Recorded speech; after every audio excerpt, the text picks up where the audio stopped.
One of the most important aspects of the study of chemical reactions, other than predicting their feasibility and the extent to which they would proceed, is the time taken for their completion.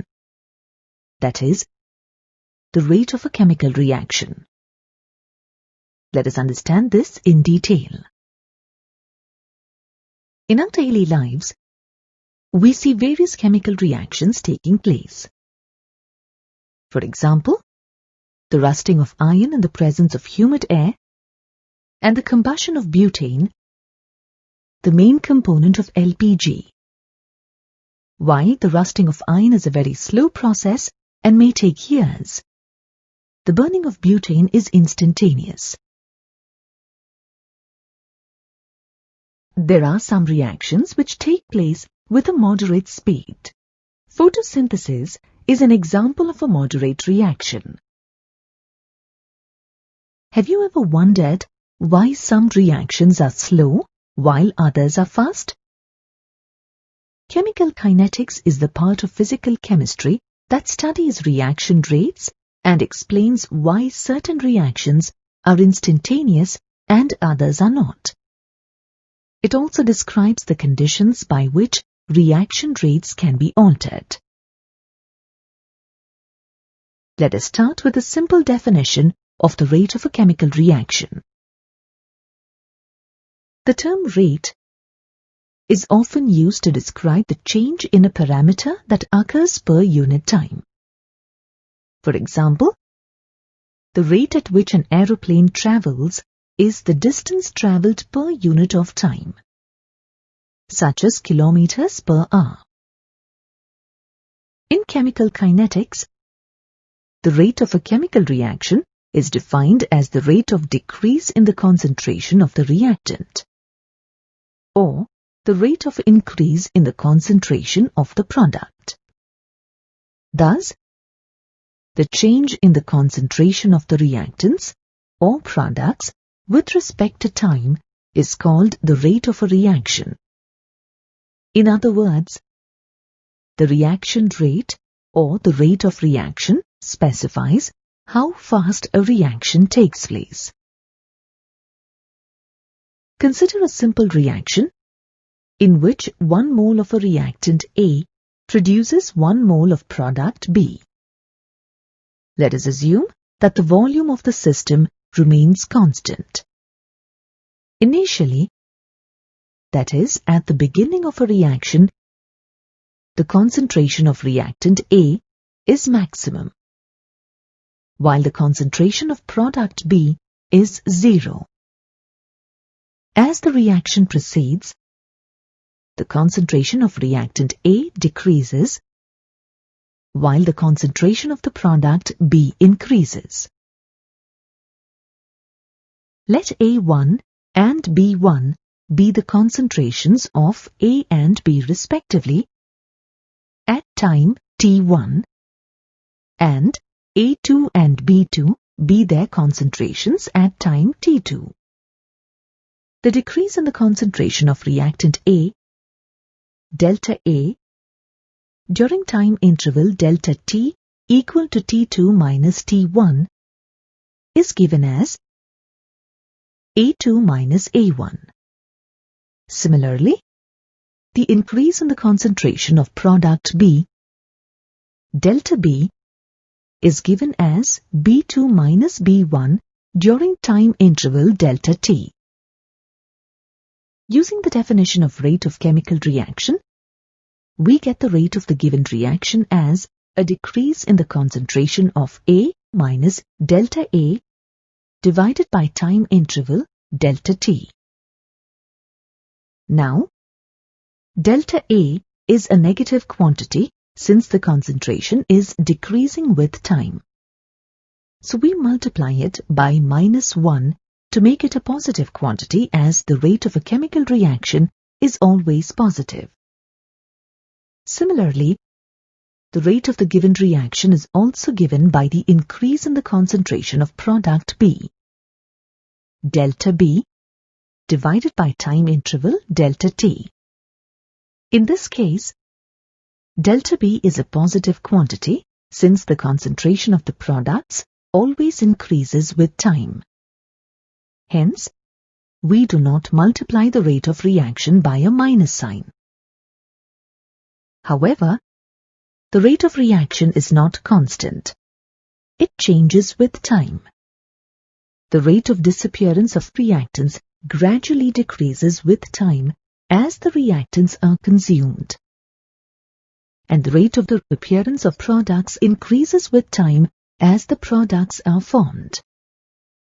Hence, the rate of reaction is always taken as the change in the concentration of the reactants or products in a definite interval of time.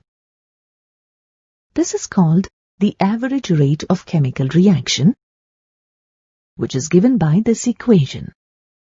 If we plot the concentration of A and B against time, we get the graph shown here. From the graph, we can see that the concentration of reactant A decreases with time, while the concentration of product B increases with time. Note that the change in the concentration of the reactants and products and the time taken for that change to occur, as shown here, depicts the average rate. However, the average reaction rate doesn't predict the rate of reaction at a particular instant of time. To predict the rate of reaction at a particular moment of time, we take an infinitesimally small time period, dt. That is, when time delta t approaches 0, and measure the change in the concentration of the reactant or product during this infinitesimally small time period. The rate of a reaction determined at a particular instant of time is called the instantaneous reaction rate. If the changes in the concentration of A and B are dA and dB respectively, during the infinitesimally small time interval dt, then the instantaneous rate of reaction is given as R instant equal to minus dA by dt or equal to dB by dt. Graphically, we can determine the instant rate of chemical reaction at time t by drawing a tangent at time t on the curves for the concentration of either A or B, and then calculating its slope. The slope of a tangent gives the instantaneous rate of reaction at that particular time. The change on the y-axis divided by the change on the x-axis gives the slope of the tangent. From the graph, the slope of the tangent drawn gives the instantaneous rate. R instant equal to minus dA by dt equal to dB by dt.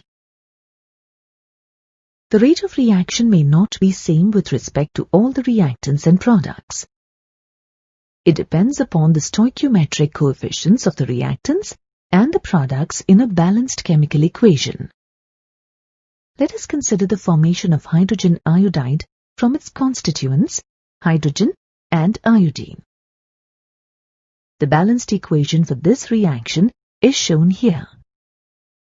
In this case, 1 mole of hydrogen and 1 mole of iodine react to give 2 moles of hydrogen iodide.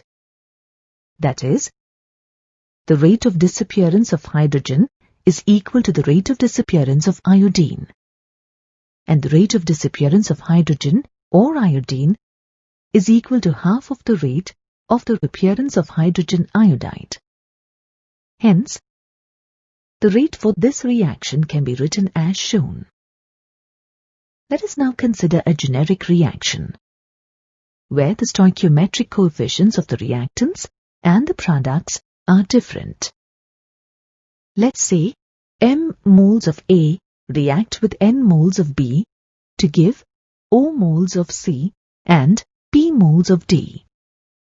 We divide the rate of appearance of the products and the rate of disappearance of the reactants by their respective stoichiometric coefficients to get the rate for the overall reaction. The rate of chemical reaction in this case is given as -1 by m into delta A by delta T equal to -1 by n into delta B by delta T is equal to 1 by O into delta C by delta T is equal to 1 by P into delta D by delta T. You have learnt about the rate of reaction. Let us now look at the units for the rate of a reaction. If the concentration is in mole per liter, then the unit for the rate of reaction is mole per liter per second.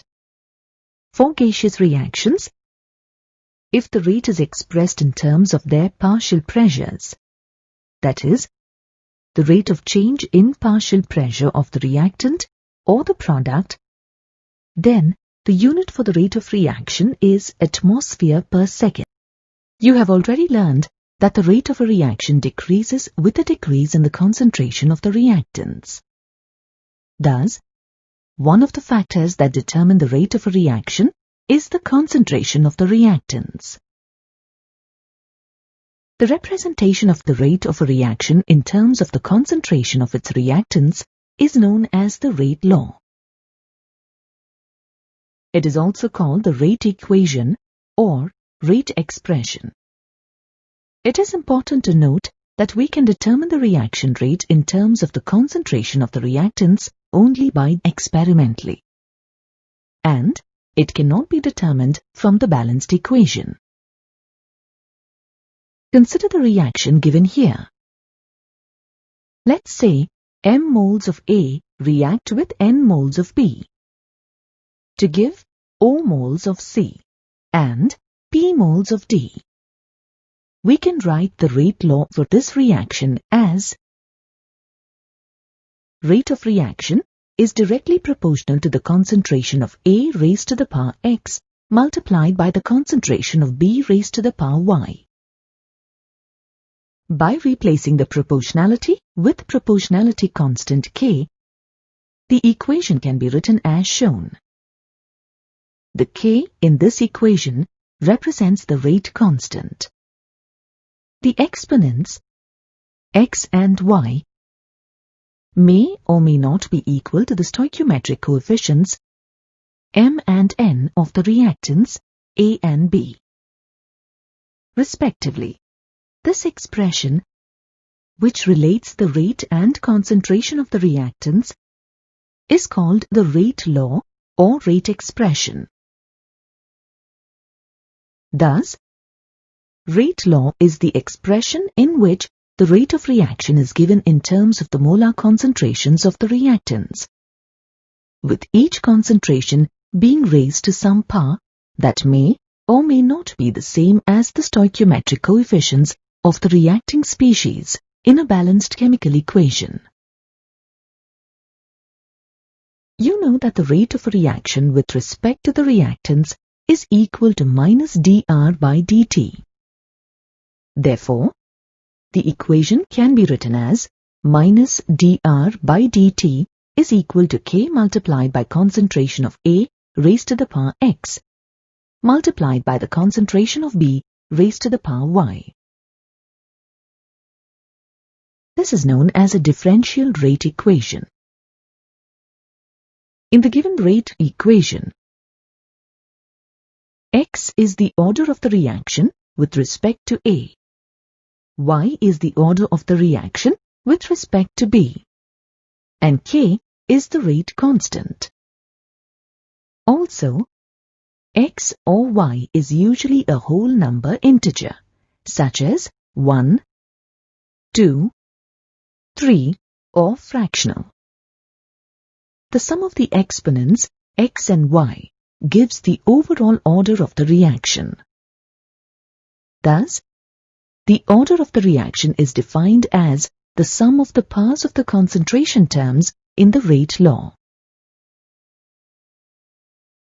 It is important to note that the order of a reaction can only be determined experimentally and not from the coefficients of the balanced equation. For any reaction, the reaction rate with respect to the reactants is determined by varying the concentration of any one of the reactants, keeping the concentration of other reactants constant. Let us look at a reaction to understand this better. Consider the reaction of acetone and bromine. Using the data in the table given here, it is possible to calculate the order of the reaction with respect to both bromine and acetone. Let us see how the rate of reaction changes with a change in the concentration of either bromine or acetone. From experiments 1 and 2, it is obvious that there is no change in the rate with a change in the concentration of bromine. For experiments 1 and 3, it is obvious that the rate is doubled as the concentration of acetone is doubled. That is, the rate depends on one concentration term with respect to acetone, while it doesn't depend on the concentration of bromine. Thus, the order of the reaction gives the mathematical relation between the reaction rate and the reactant concentration. If X is equal to 0, then it is a zero-order reaction with respect to reactant A. Similarly, if X is equal to 1, then it is a first-order reaction with respect to reactant A, and so on. Similarly, if Y is equal to 0, then it is a zero-order reaction with respect to reactant B. Also, if Y is equal to 1, then it is a first-order reaction with respect to reactant B, and so on. Thus, the sum of the exponents, X and Y, gives the overall order of the reaction. Let us write the rate equations for all the three experiments. For experiment 1, rate 1 is equal to K multiplied by 0.1 to the power Y multiplied by 0.1 to the power X. Let this be equation 1. For experiment 2, rate 2 is equal to K multiplied by 0.2 to the power Y multiplied by 0.1 to the power X. Let this be equation 2. For experiment 3, rate 3 is equal to K multiplied by 0.1 to the power Y multiplied by 0.2 to the power X. Let this be equation 3.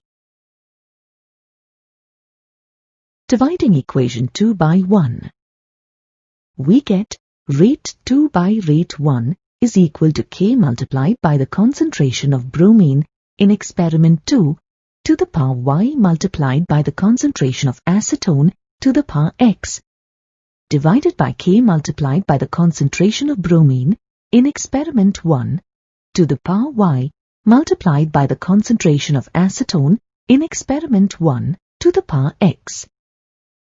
On solving for Y, we get Y is equal to 0.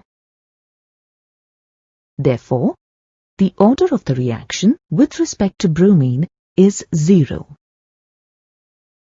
Similarly, we can calculate the value of X by dividing equation 3 by 1. We get X as 1, which gives the order of the reaction with respect to acetone as 1. The overall order of the reaction is therefore 1 plus 0, which is 1. We can calculate the value of K by substituting Y and X in any one of the three equations as shown. Therefore, we get the value of K as 1.64 multiplied by 10 raised to the power of -4 per second. The units of K depend on the overall order of the reaction. If we rearrange the rate equation for K in a generic reaction, we get K is equal to rate divided by the concentration of A to the power X multiplied by the concentration of B to the power Y. Representing this equation in terms of the units of concentration and rate, we get the unit of K as rate of the reaction divided by concentration to the power Y plus X, where Y plus X is the overall order of the reaction. The unit for concentration in the SI system is mole per liter. If Y plus X is 0, then we get the unit of K in the SI system as mole per liter per second. If the overall order of the reaction is 1, then we get the unit of K as per second. If the overall order of the reaction is 2, then we get the unit of K as liter per mole per second. Let's now understand the concept of molecularity of a reaction. A balanced chemical reaction doesn't explain the mechanism of the reaction. That is, it doesn't explain how the reaction takes place. A reaction may take place in a single step, called an elementary reaction, or in multiple steps, called a complex reaction. Each step in a complex reaction is called an elementary reaction. The sequential representation of all the elementary reactions in an overall reaction is called the mechanism of the reaction. The number of reacting species, such as molecules, atoms, or ions, of an elementary reaction, which collide with each other to bring about a chemical reaction, that is, to form a product or products, is called the molecularity of that reaction. Molecularity of a reaction is the property that helps us understand the mechanism of a reaction. A reaction in which only one molecule takes part is known as a unimolecular reaction. For example, the decomposition of ammonium nitrite. Bimolecular reactions involve two molecules. For example, the decomposition of nitrogen dioxide. Trimolecular reactions involve three molecules. For example, the combustion of nitric oxide. Why are the reactions involving more than three molecules very rare? Now let us understand how the collision theory explains the reactions which involve more than three molecules.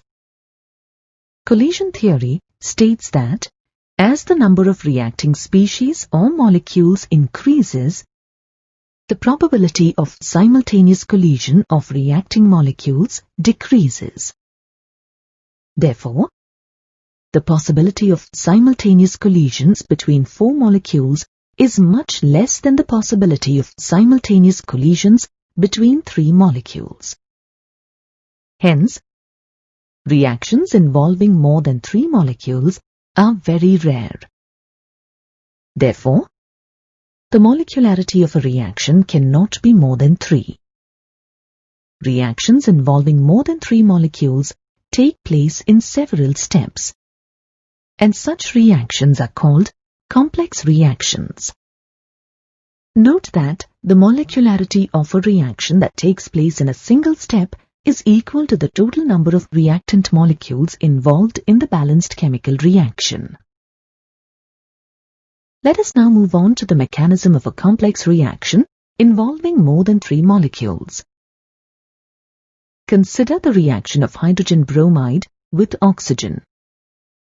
Here, 4 molecules of hydrogen bromide react with 1 molecule of oxygen. These molecules must collide simultaneously to react, but it is highly unlikely that 5 molecules would collide at the same time. Therefore, this reaction takes place in several steps, as shown here. You can clearly see that each step involves two molecules. That is, the reaction is bimolecular. Hence, when a reaction involves more than one step, its molecularity depends on the elementary steps. From this, we can conclude that complex reactions involving more than 3 molecules generally occur in more than one step. When a reaction involves more than one step, the elementary step that can proceed no faster than any other step is called the slowest step. The slowest step of the reaction is therefore called the rate-determining step. This concept can be understood better by drawing an analogy with the preparation of a cake. The 3 major steps involved are preparing the dough, baking, icing. You can make dough for 50 cakes. However, only 20 cakes can be baked at a time. Hence, the number of cakes on which you can put icing will depend upon the second step, baking. Therefore, baking is the rate-determining step here. Let's now go back to the reaction of hydrogen bromide with oxygen. In this example, steps 2, 3, and 4 are very fast and take less than a minute. However, step 1 can take up to a year. Therefore, step 1 is the rate-determining step for this reaction. For this step, the order and molecularity of the reaction are the same, 2. Thus, for a complex reaction, the order is given by the slowest step, and in general, the molecularity and order for the slowest step always remain the same. Consider a simple reaction in which reactant A gives product B.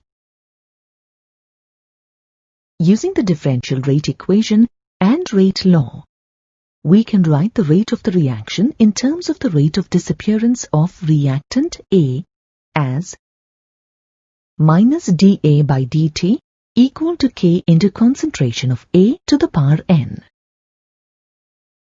where n is the order of the reaction with respect to A.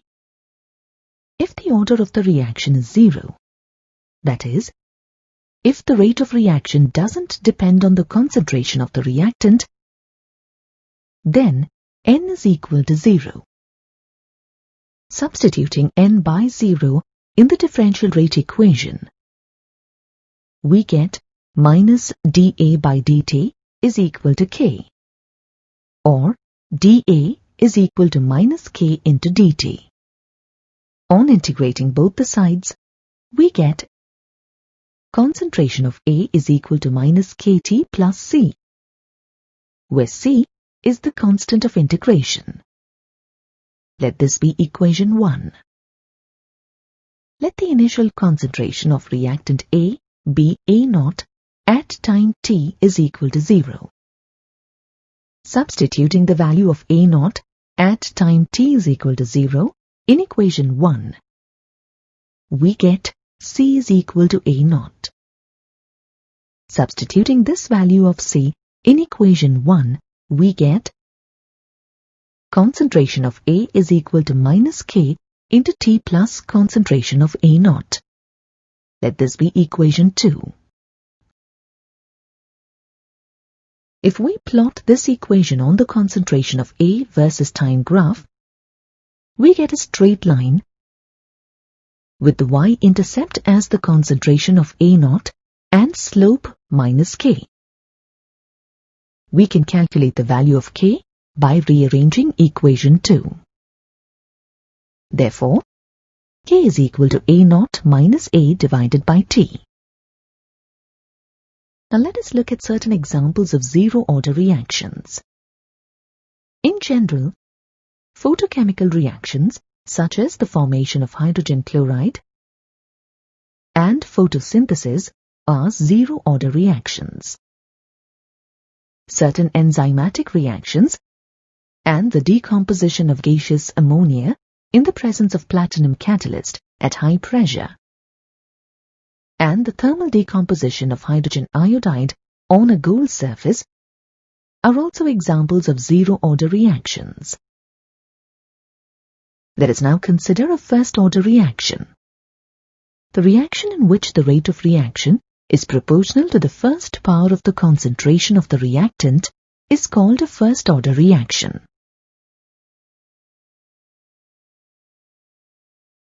Hence, in a first-order reaction, N is equal to 1. Substituting N is equal to 1 in the differential rate equation, we get minus dA by dt is equal to K multiplied by concentration of A, or dA by concentration of A is equal to minus K into dt. Integrating both the sides, we get log concentration of A to the base E is equal to minus K multiplied by T plus C, where C is the constant of integration. Let this be equation 3.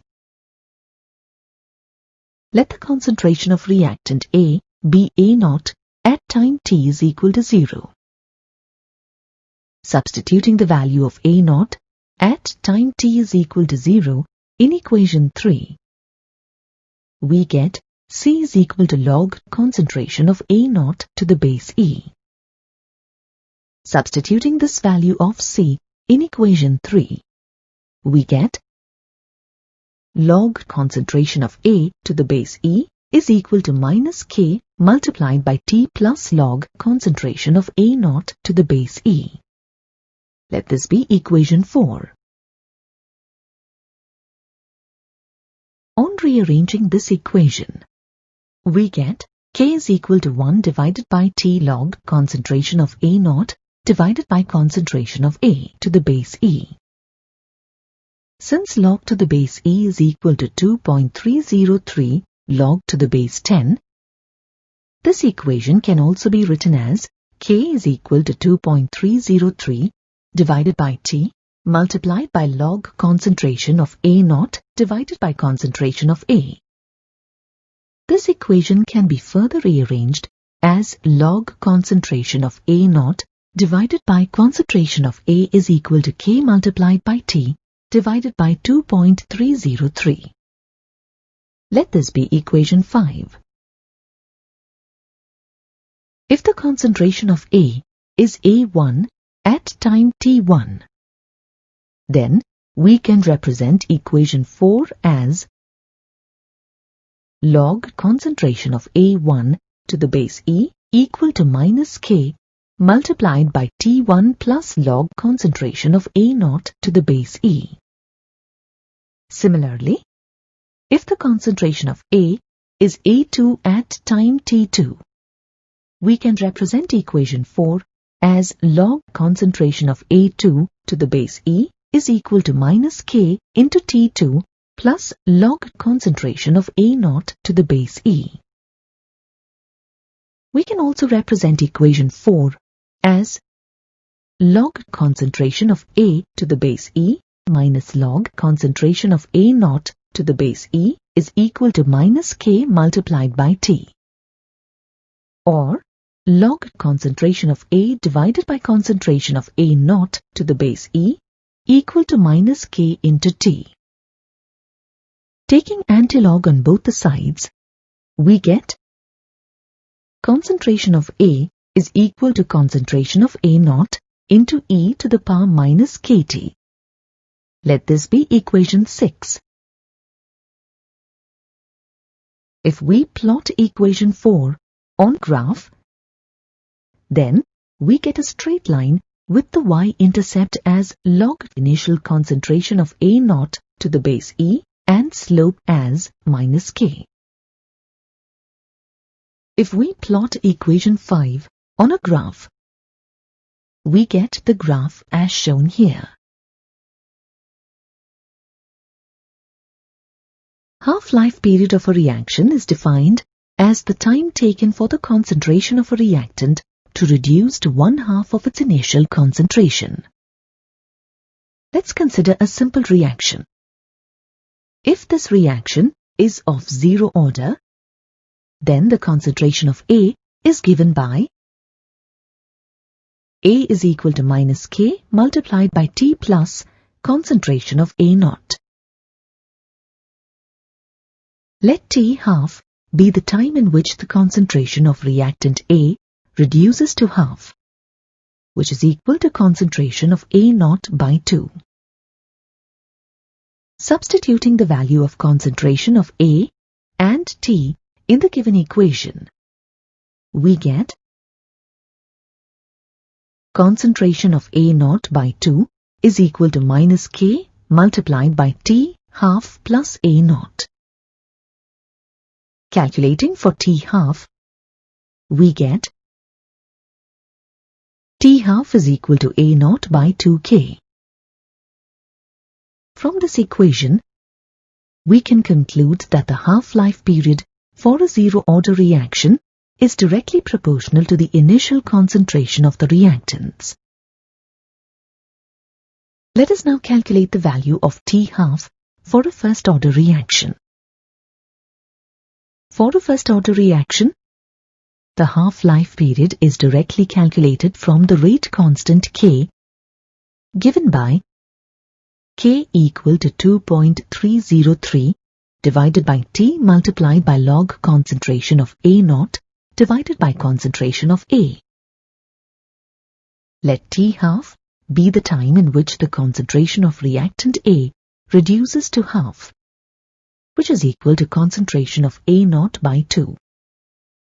Substituting the value of concentration of A and T in the given equation, we get K equal to 2.303 divided by T1/2 multiplied by log concentration of A naught divided by concentration of A naught by 2. On rearranging the equation, we get T1/2 is equal to 2.303 multiplied by 0.301 divided by K. On solving, we get T1/2 is equal to 0.693 divided by K. From this equation, we can conclude that the half-life period for a first-order reaction is independent of the initial concentration of the reactant. Consider a simple reaction in which reactant A gives product B. Using the differential rate equation and rate law, we can write the rate of the reaction in terms of the rate of disappearance of reactant A as minus dA by dt equal to K into concentration of A to the power n,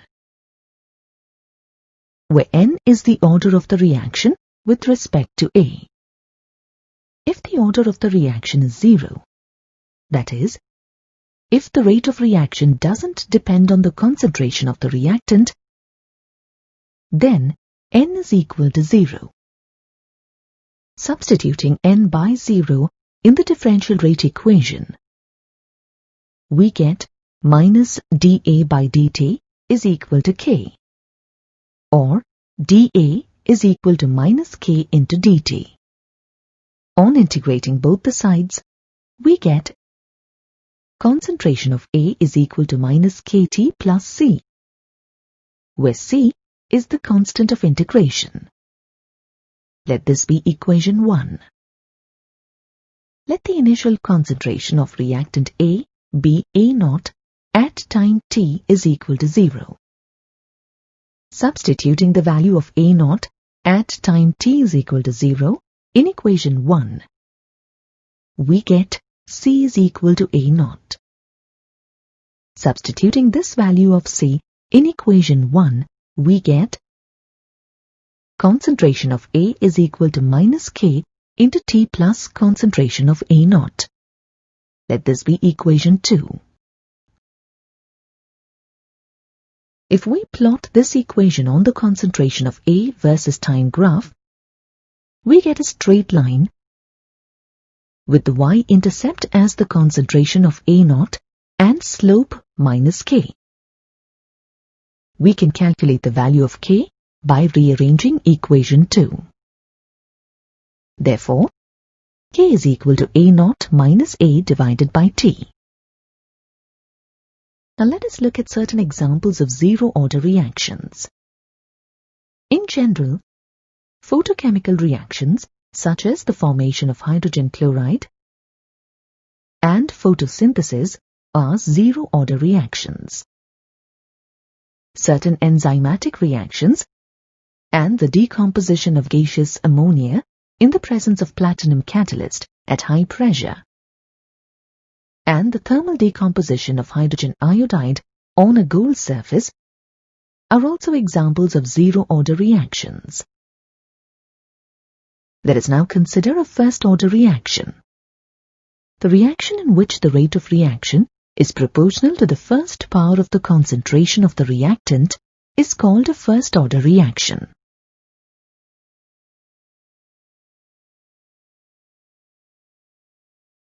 Hence, in a first-order reaction, N is equal to 1. Substituting N is equal to 1 in the differential rate equation, we get minus dA by dt is equal to K multiplied by concentration of A, or dA by concentration of A is equal to minus K into dt. Integrating both the sides, we get log concentration of A to the base E is equal to minus K multiplied by T plus C, where C is the constant of integration. Let this be equation 3. Let the concentration of reactant A be A0 at time t is equal to 0. Substituting the value of A0 at time t is equal to 0 in equation 3, we get C is equal to log concentration of A0 to the base E. Substituting this value of C in equation 3, we get log concentration of A to the base E is equal to minus K multiplied by T plus log concentration of A0 to the base E. Let this be equation 4. On rearranging this equation, we get K is equal to 1 divided by T log concentration of A0 divided by concentration of A to the base E. Since log to the base E is equal to 2.303 log to the base 10, this equation can also be written as K is equal to 2.303 divided by T multiplied by log concentration of A0 divided by concentration of A. This equation can be further rearranged as log concentration of A0 divided by concentration of A is equal to K multiplied by T divided by 2.303. Let this be equation 5. If the concentration of A is A1 at time t1, then we can represent equation 4 as log concentration of A1 to the base E equal to minus K multiplied by T1 plus log concentration of A0 to the base E. Similarly, if the concentration of A is A2 at time T2, we can represent equation 4 as log concentration of A2 to the base E is equal to minus K into T2 plus log concentration of A0 to the base E. We can also represent equation 4 as log concentration of A to the base E minus log concentration of A0 to the base E is equal to minus K multiplied by T, or log concentration of A divided by concentration of A0 to the base E equal to minus K into T.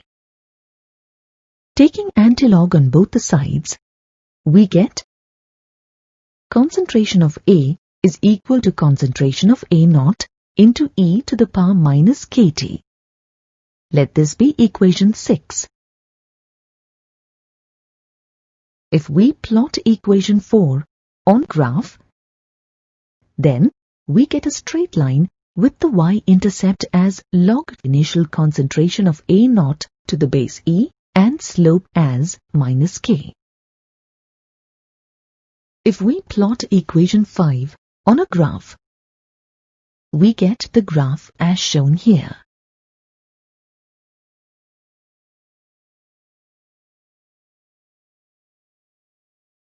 You know that for a first-order reaction, the sum of the powers of the concentration terms in the rate law expression is equal to 1.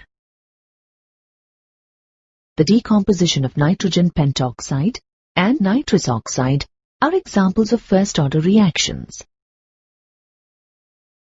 Let us now study pseudo-first-order reactions in detail. Consider a simple reaction A plus B gives rise to C, in which reactant B is taken in excess. The rate law equation for this elementary reaction can be written as rate is equal to rate constant K multiplied by concentration of A multiplied by concentration of B. Let this be equation 1. During the course of the reaction, the concentration of reactant B remains practically constant. In other words, the rate of the reaction depends only on the concentration of A. Hence, K multiplied by concentration of B can be replaced by another new rate constant, K dash. As a consequence, equation 1 can be simplified and can be written as rate is equal to rate constant K dash multiplied by concentration of A. A chemical reaction in which one of the reactants is present in excess and shows an order different from that of the expected order is called a pseudo-order reaction.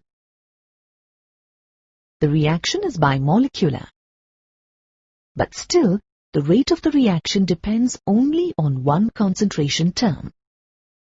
Hence, the reaction is called a pseudo-first-order reaction. Acid-catalyzed hydrolysis of methyl acetate in aqueous solution and hydrolysis of sucrose are examples of pseudo-first-order reactions. Let us now understand pseudo-first-order reactions better by considering the acid-catalyzed hydrolysis of methyl acetate in an aqueous solution.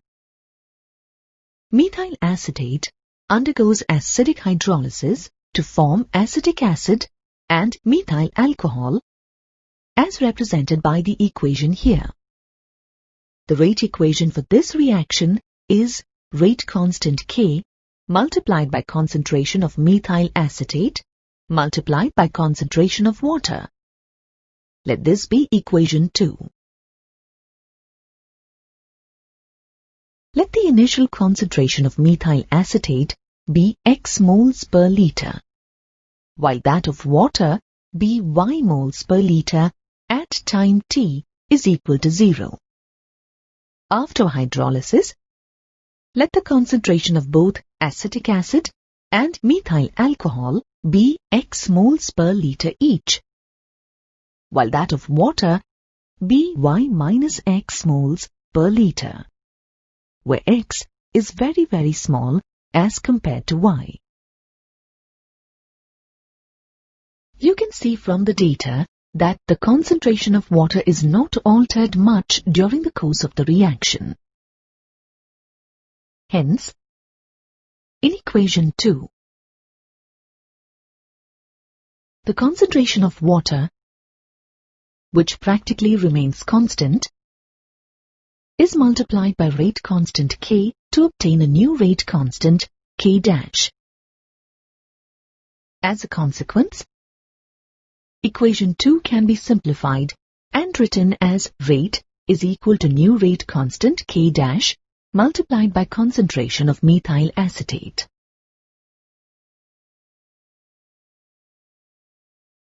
The acid-catalyzed hydrolysis of methyl acetate in an aqueous solution is expected to be a second-order reaction. However, experimentally, it is found to be first order. Hence, it is a pseudo-first order reaction. It is also called a pseudo-unimolecular reaction because even though the molecularity of the reaction is 2, its order is 1.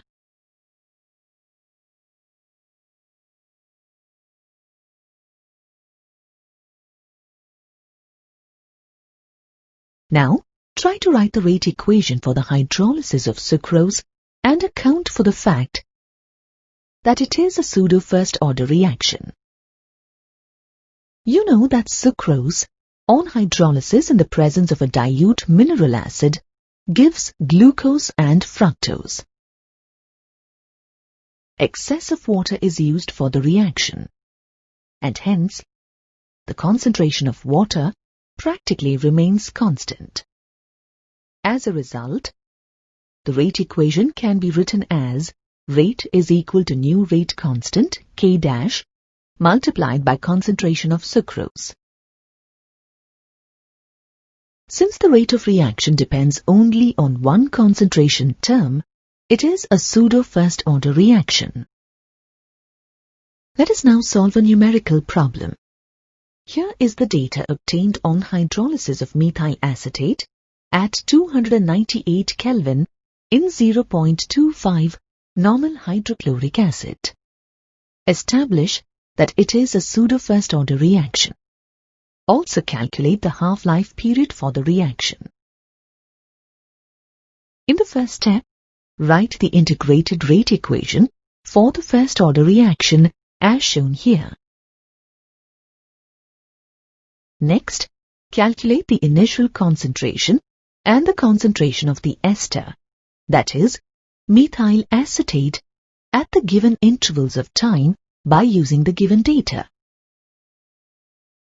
The volume of alkali used for total change from T is equal to 0 to T is equal to infinity gives the initial concentration of the ester.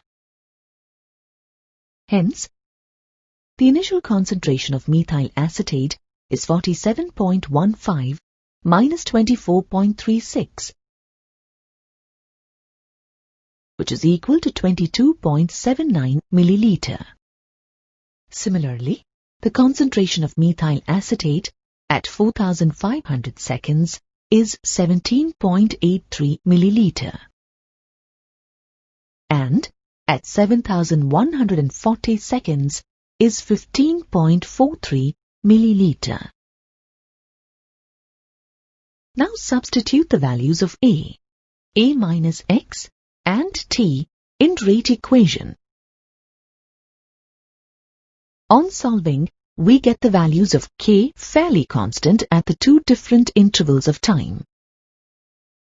Hence, the reaction is of a pseudo-first order. In the next step, write the equation to calculate the half-life period. Substitute the value of K in the equation. On solving, we get T half as 12,692 seconds. We know that the rate of a reaction depends on the concentration of its reactants or on the pressure in case of gaseous reactants. Along with concentration or pressure, temperature also has a major effect on the rate of a reaction. It has been observed that generally rate of reaction increases with an increase in temperature. Also, it has been found that an increase of 10 degrees Celsius in temperature doubles the reaction rate.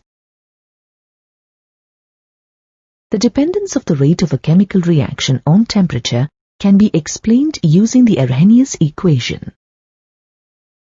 The Arrhenius equation gives the relationship between the rate constant K of a reaction and the absolute temperature T.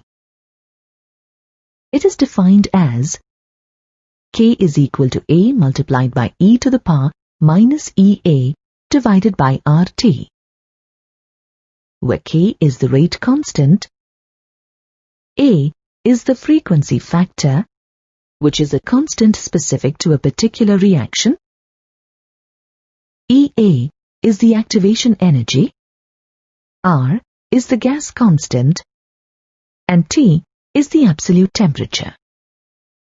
To understand this better, let us consider the reaction between chlorine nitrite and nitric oxide.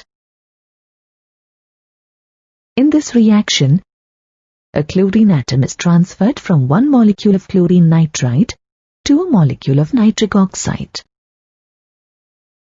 According to the collision theory, in order for the reaction to occur, the nitrogen atom in NO must collide with the chlorine atom in ClNO2 with sufficient energy and the correct orientation. Before chlorine nitrite and nitric oxide are converted into products, during which existing bonds break and new bonds are formed, they go through a highly unstable intermediate or transition state. If we plot the potential energy of the molecules versus the reaction coordinate, we get the curve shown here. The peak of the curve is the transition or the intermediate state, which is also known as activated complex. The energy required by the reactant molecules to reach this transition state is known as activation energy, EA. In other words, this is the minimum energy required to cause a reaction. Even though the overall delta G of the reaction may be negative, the reactant molecules still need to go through the transition state in order to react. It is important to note that according to the collision theory, only a small fraction of the collisions produce a reaction. These colliding molecules must collide with the proper orientation with sufficient energy, called threshold energy, which is the energy possessed by reacting species plus activation energy. Hence, not all molecules have enough activation energy to take part in a reaction.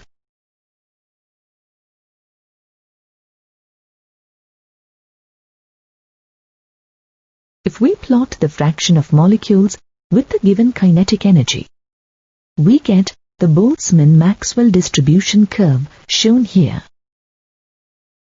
Only those fractions of molecules on the right-hand side of the activation energy take part in the reaction.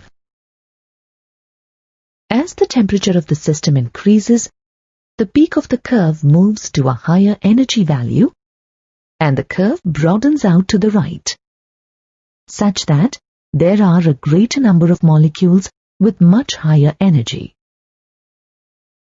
As the number of molecules with higher kinetic energy increases, the number of molecules that carry energy greater than the activation energy also increases. Thus, the rate of reaction increases with temperature. In the Arrhenius equation, the factor e to the power minus EA by RT corresponds to the fraction of molecules that have kinetic energy greater than EA. Taking natural logarithm on both the sides of the Arrhenius equation, we get log to the base E multiplied by K is equal to minus EA by RT plus log to the base E multiplied by A. Let this be equation 1. If we plot log to the base E multiplied by K versus 1 by T on a graph, we get a straight line with slope minus EA by R, and the y-intercept as log to the base E multiplied by A. From the graph, we can see that as the temperature increases, the rate constant increases exponentially, and the activation energy decreases. As a result, the rate of reaction increases. As log to the base E is equal to 2.303 log to the base 10, Equation 1 can also be written as 2.303 multiplied by log K is equal to minus EA by RT plus 2.303 log A.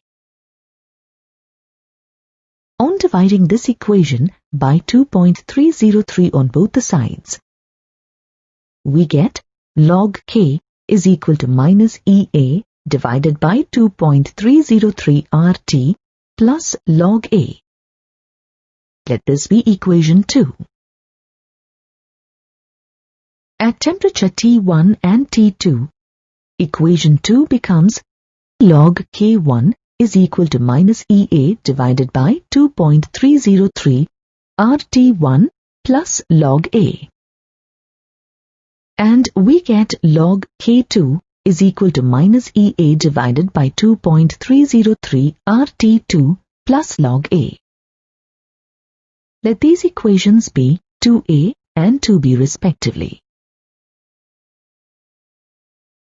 On subtracting 2B from 2A, we get log K2 minus log K1 is equal to EA divided by 2.303 RT1 minus EA divided by 2.303 RT2, or log K2 divided by K1 is equal to EA divided by 2.303 R multiplied by 1 by T1 minus 1 by T2.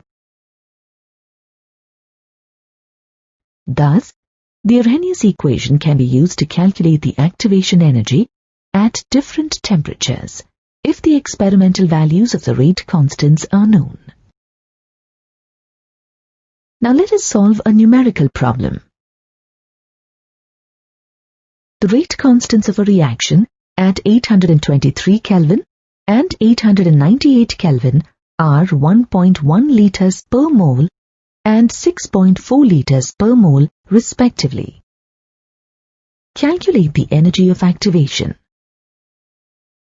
The first step involves writing the given values of T1, T2, K1 and K2 respectively, and the value of R in joules per Kelvin per mole as shown. The second step involves writing the Arrhenius equation at two different temperatures as shown. The third step involves substituting all the given values in the equation. On substituting and solving, we get EA is equal to 1.4 multiplied by 10 to the power 5 joules per mole. We know that the rate of a reaction depends on the concentration of its reactants and the temperature. Along with the concentration and temperature, a catalyst also has a major effect on the rate of a reaction. A catalyst is defined as a substance that alters the rate of a reaction without itself undergoing any permanent chemical change. A catalyst thus can enhance or retard the rate of a reaction. A catalyst that enhances the rate of a reaction is called a positive catalyst, while a catalyst that retards the rate of a reaction is called a negative catalyst. Let us now discuss the characteristics of positive catalysts and their effect on the rate of a reaction. A positive catalyst increases the rate of a chemical reaction, is not consumed by the reaction, does not change the equilibrium constant for the reaction.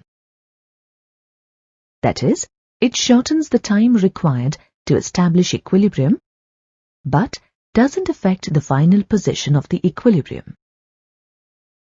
Also, a small quantity of the catalyst can catalyze a large quantity of reactants, since it is not consumed during the reaction and can be used again and again.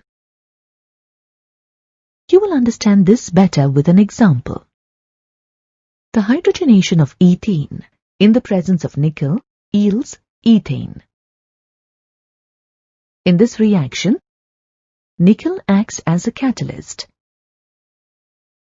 Catalysts increase the rate of reactions by providing a new pathway or mechanism that has a lower activation energy, as shown in the diagram here. A larger proportion of the collisions that occur between the reactants now have enough energy to overcome the activation energy for the reaction. Thus, a large number of collisions become effective. As a result, the rate of the reaction increases. Let us see how nickel acts as a catalyst in this reaction. Molecules of hydrogen first get absorbed on the surface of nickel by partial chemical bonds. The greater the surface area of the catalyst, the greater is the rate of the reaction. As a result, the bond between two hydrogen atoms of a hydrogen molecule gets weakened and breaks to form hydrogen atoms. These hydrogen atoms are attached to the surface of nickel by chemical bonds. In the next step, a highly energetic activated complex is said to be formed when these hydrogen atoms attach to ethene molecules by partial chemical bonds.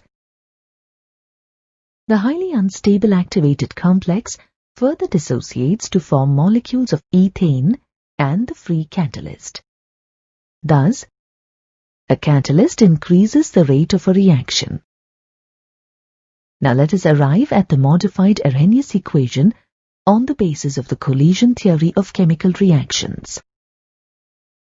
The collision theory was proposed individually by Max Strauss in 1916 and William Lewis in 1918. It explains how chemical reactions occur. According to this theory, chemical reactions occur when the hard, spherical molecules of reactants collide with each other. Also, the reactant particles must collide not only with sufficient energy, but also with the correct orientation. Such collisions are referred to as effective collisions. These collisions lead to the formation of the product.